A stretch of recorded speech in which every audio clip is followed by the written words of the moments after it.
Alright, welcome back to the Tiny Timber Frame project. Today's project is going to be creating the braces.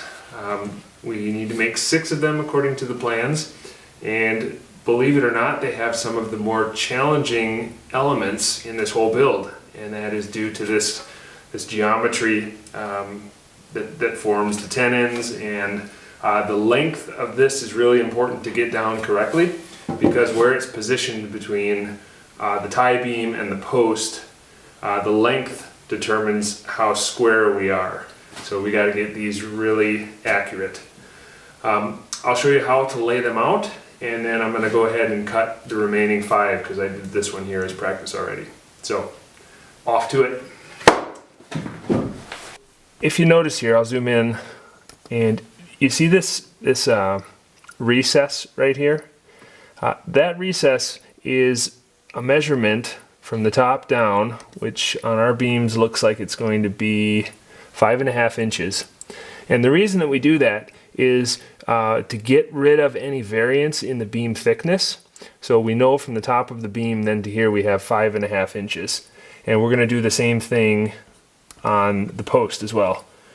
This is going to have a 1/2 inch recess, and that's just to give us a uniform surface to work from, because if we have any variation here on the post or on the bottom of the tie beam, that's going to adjust our angle, our 90-degree angle.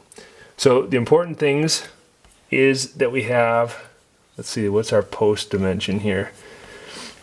From the bottom of the tie beam down to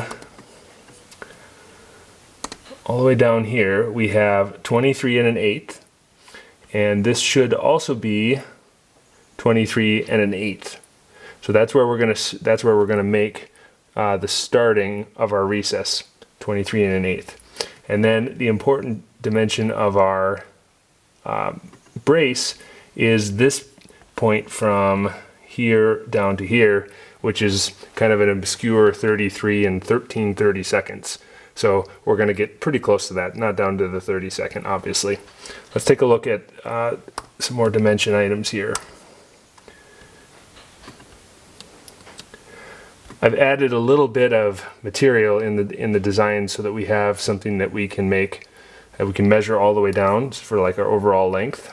So that's going to be 37 and 21/32. Let's switch over to the piece of wood and show how we're going to make these measurements. Our important dimension is this corner to this corner. That's what's going to determine the 90-degree angle between the post and the tie beam. So what I've done here is I've laid a fresh piece of wood down, and unfortunately this one is just a smidge shorter than I would like it. But that's actually not a problem, because all that's going to do is it's going to reduce the size of this by maybe 1/8 of an inch on the edge. So I think we'll still be okay. What I'm going to do is take my first pencil line, and I'm going to draw that right across from this tip down to this one. And then the same thing from here to here. And just to double check, let's see what we have for a measurement. We have 32 and just under 7/16. So that is the dimension that we want. Again, to account for some variation in the thickness of the wood, we're going to come up from the bottom 3/8 of an inch. So let's mark that. We're going to mark this line here now and this one here. And the way we can do that is the short leg of our framing square is 14 inches, and we are offset by 3/8. So what we can do is we can take the short leg, set it on the bottom, and we can run so that we're 14 inches right here where the wood meets, and our angle crosses this 3/8 line right here. So then we can go ahead and just run a pencil line like this, and that's going to give us a 45-degree angle. We'll do the same thing on this side.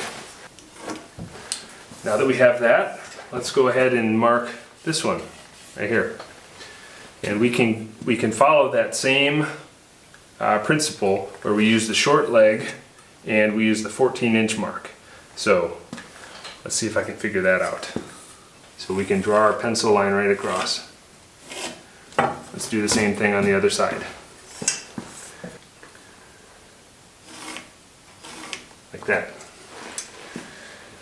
And it looks like I got something wrong here because we don't have 45s.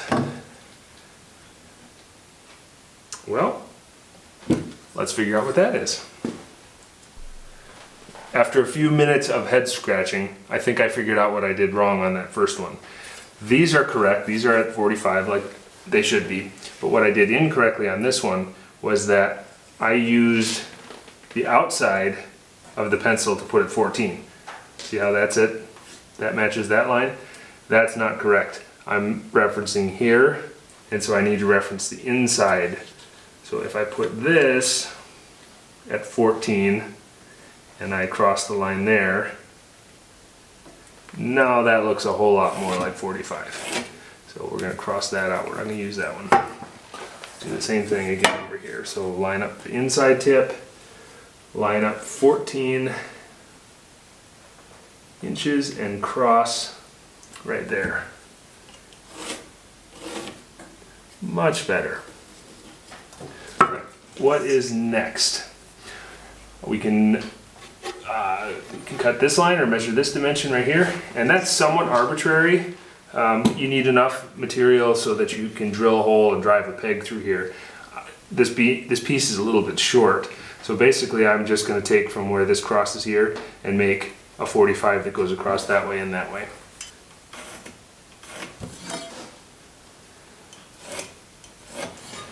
Let's look at what we need to cut now.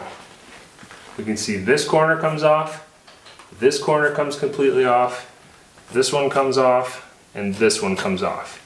And from that point, then we need to come down and make an 1.5 inch tenon on the bottom. One thing to note is that all the measurements were made off of this long surface here. We didn't use any references off of the inside. Just so that all our measurements were consistent, we just used this surface. So I'm going to go over to the chop saw and cut these angles.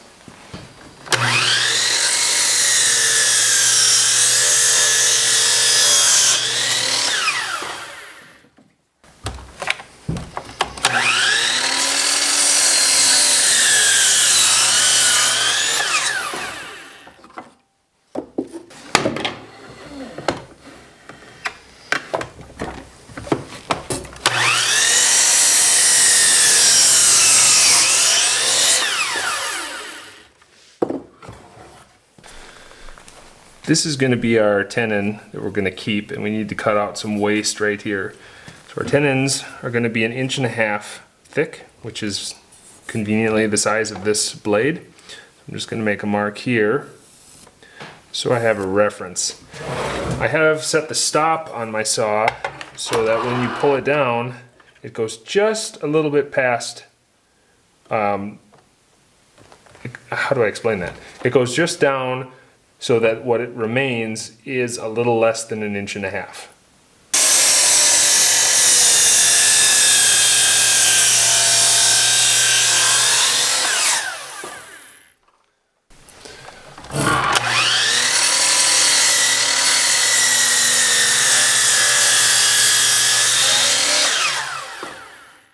On this first cut, I've set the fence so that it's 1.5 inches, and I'm going to hold the piece vertical or resting on this lower surface, and I'm going to cut in and watch go slowly so that we don't dig too far into here, but then this section is going to pop out.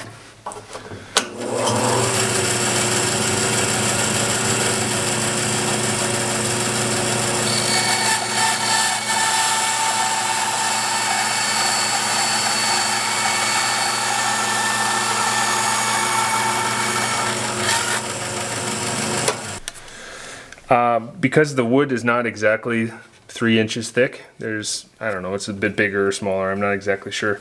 We can't just flip it over and cut the other side because the thickness doesn't line up. So what I need to do is adjust the fence now to give us our 1.5 inch cut here.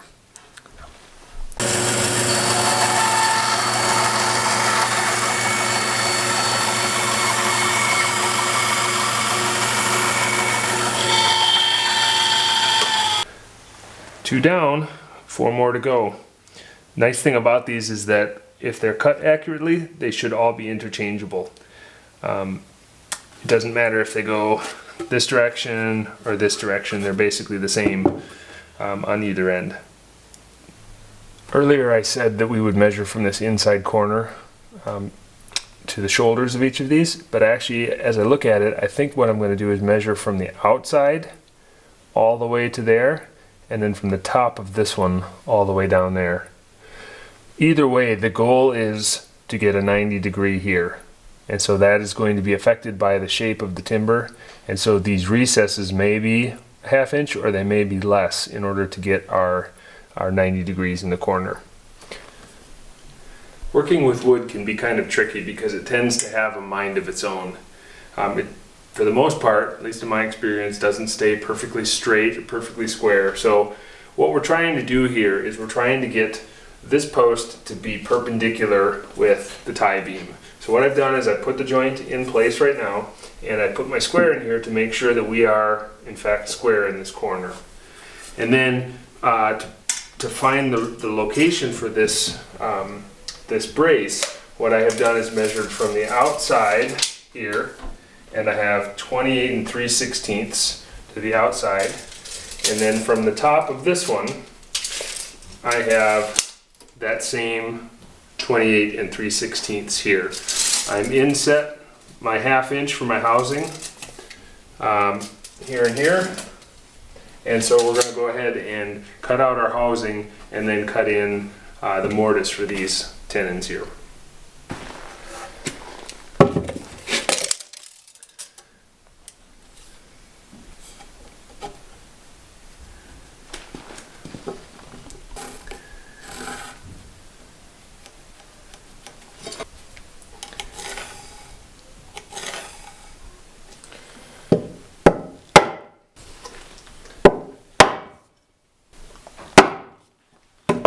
The important part is right here.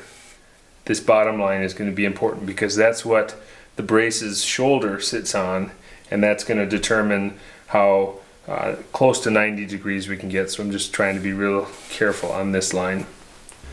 Back last fall when we started the tiny timber frame project, if you recall, I was using a drill and a chisel to clean out our mortises. Well, times have changed, and I have come upon this beauty of a machine, which is a chain mortiser, and it is fantastic for cutting out these mortises. It cuts the time down enormously. I plan on doing another video kind of explaining how this tool works, but for now the basic idea is that we have a chain here that's going to plunge down in, and it's going to cut our mortise for us. So I've lined it up already, and I'll go ahead and get the first couple of cuts in here.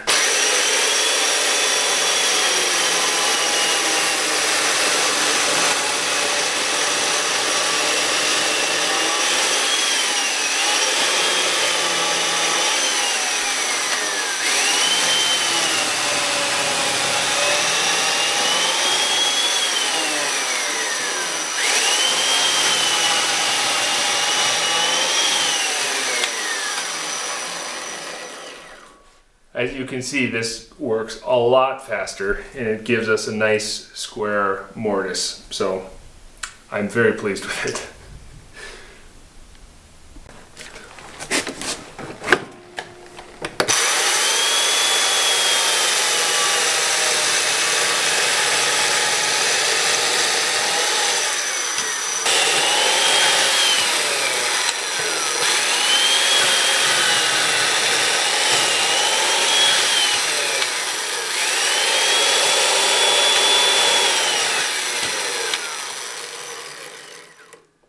Just like that, our housing is cut, our mortise is cut.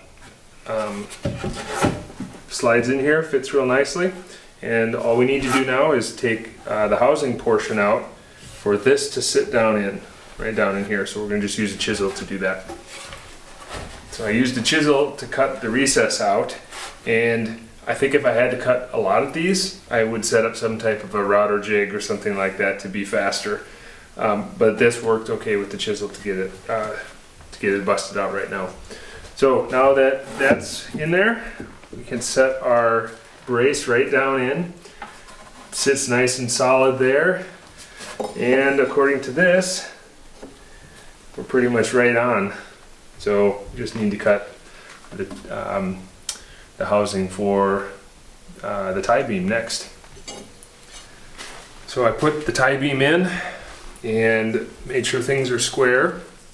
And it looks like I might have to take this housing a little bit deeper. I'm still figuring out how to do this with the outside measurements. And like I said earlier, this is kind of how woodworking goes. You just kind of got to figure it out as you're moving, and you keep your principles in mind, which is we need this to be 90 degrees, and this is the piece that keeps it that way. So I'm just going to kind of keep paring it down and getting it so that when I put this into place, it's going to hold it at that right angle.